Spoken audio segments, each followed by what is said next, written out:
So the Lockerbie air crash was this Libyan guy had put a bomb in Germany somewhere into this jumbo jet, which was timed to explode over Scotland, and in fact it exploded over Lockerbie. And every passenger, all the crew, and people on the ground were all killed. There was, 270 or 300. Yeah, it was high, yeah. My goodness. Fatalities. No one survived. It happened just 2 days or 3 days before Christmas. And I had been seeing it on the news and the TV and stuff, and I rang my mates over there and said, look, do you need a hand? So Sarda search dog people were all there searching for people out in Kielder Forest and all the surrounding areas and all that. And the guys invited me to come over, and they said, right, can you get up to Aldergrove within the next 2 hours? We'll give you a police car escort. So they actually took me up in police car to Aldergrove, and there was a helicopter there. Wow. I have a fear of flying, was the first thing. And the first thing the guy who was briefing us said, look, we're going to be flying over the RAC, so you have to put on immersion suits in case we ditch. And I thought, shit, what, seriously? And then he said, right, okay, and there's nothing to worry about. Aye, right. So I'm getting this thing on me and put us into the helicopter anyway, so give us, and then took off. And it was at night, I remember flying over. And then when we arrived in Scotland, the pilot came on and he said, right, there's Lockerbie dead ahead of us. You want us to fly you around the area to give you a sort of familiarisation? Now, I'm dunging myself because I can't deal with a cut finger. And here I am going over to recover bodies and body parts. I remember saying to the good man above, look, if this is what I meant to do, you're going to have to help me here because I can't do this. And that was all right. We landed in Lockerbie, and the guy who met us, who was in charge, said, right, lads, do you want a cup of tea or anything like that? Or do you want to get stuck in? And I said, no, we'll get stuck in to hell with it. So he took us down to the site. So I went down to Sherwood Crescent, which was where the fuselage had impacted.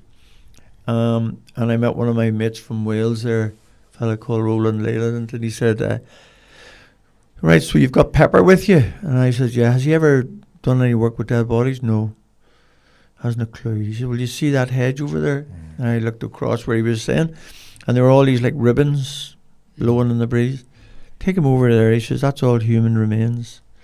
Take him over there, get him used to that, and see if he's happy with that, and then we'll go from there. So I taught Pepper, find it, son, and taught him that that's what I wanted him to find, with a ball and all that.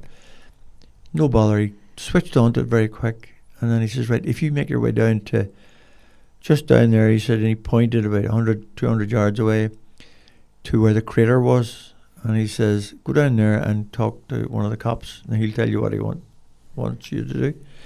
So I met this young policeman standing on the edge of the crater, and the smell of aviation fuel was horrendous, really bad, like. And I said, right, says I, this is Pepper here. I said, he's search dog. Where would you like me to start? And he's only a young lad. And he says, I don't know. He says, I suppose down there, indicating the crater, which is about 30 foot deep. And just mud, just an absolute shitfest of mud. It was horrendous. While he was telling me this, Pepper was digging at my feet, digging a hole, frantically digging. What the hell's wrong with him? And I asked one of the guys for a fork. So I helped him, and I dug away down, and up comes this half a torso, and the head, chest, everything, all completely plasticined, like it was just featureless. And the young policeman said, oh, Jesus, beside me. And then I said, well, what are we going to do? Well, here's a bag. We'll get this person into the... And such dignity and respect that was shown, magic. Meanwhile, Pepper goes down between two walls that had collapsed, and he came out with an arm in his mouth, just the radius and the ulna, just the bones and the hand and all that. And I thought, fuck me. And that was the next thing. So we went out there and we were searching Kielder Forest, and Pepper came out of the forest at one point with a red high heel shoe in his mouth. And he sat in front of me with this shoe, and I took it off him, and I stand there looking at it. I turned it over and I saw it was a size 6.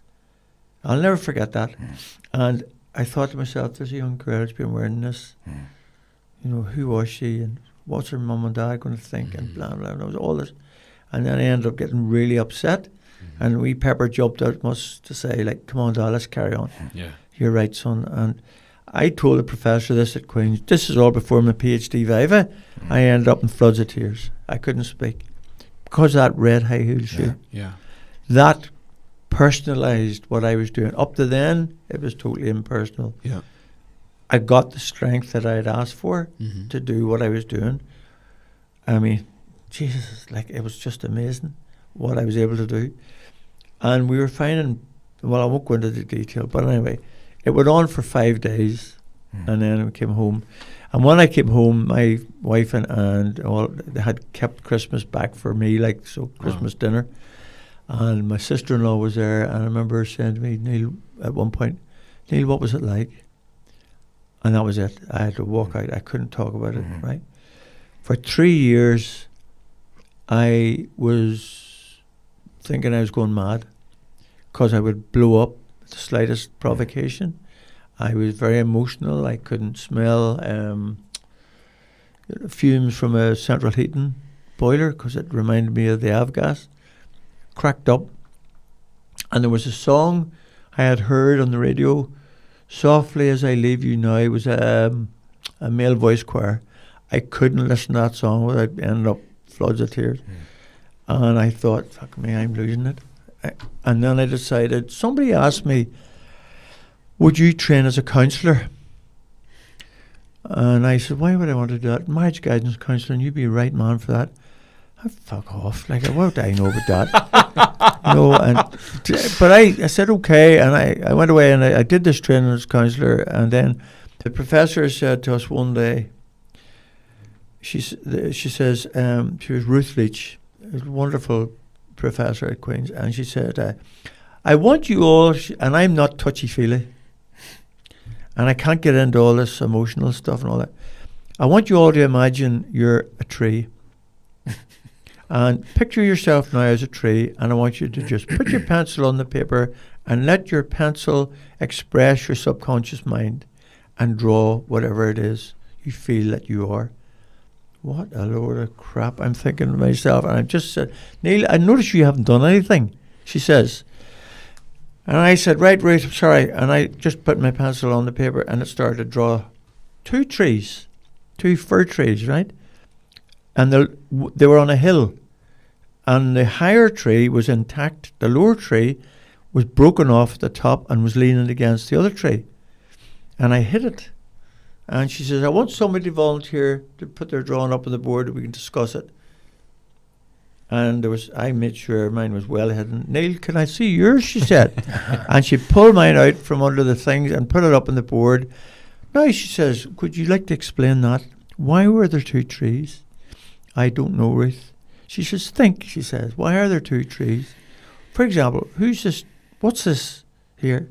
And I says, well, I suppose that's me and that'll be my wife. Why is she higher than you? And I remember saying, genuinely saying, well, she's a better person than me. What do you mean by that? Well, I rely on her for everything. And that's very nice. And she said, tell me, what traumatic experience did you have 3 years ago? She specified 3 years ago. Wow. And I thought, I don't know, what, something really traumatic in your life. And I said, well, I suppose it was the Lockerbie air crash, because that was 3 years previous. She had measured the trees somewhere. Well, it's a technique that you use. Greg Firth is the guy who would have led this. It's called art therapy, and it's a way of unlocking the subconscious mind, basically. And she said, tell us about your experience in Lockerbie. And then I just unloaded it all in the security of that group. And from then on, I was able to deal with some horrendous situations, like 4 earthquakes I've been at.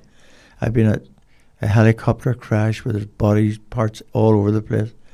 And I was able to deal with it all thanks to that course in counselling and Ruth Leach. Wow. Deep breath. That's insane. So it's what I said at the start. We're meant to follow certain paths. Do you know?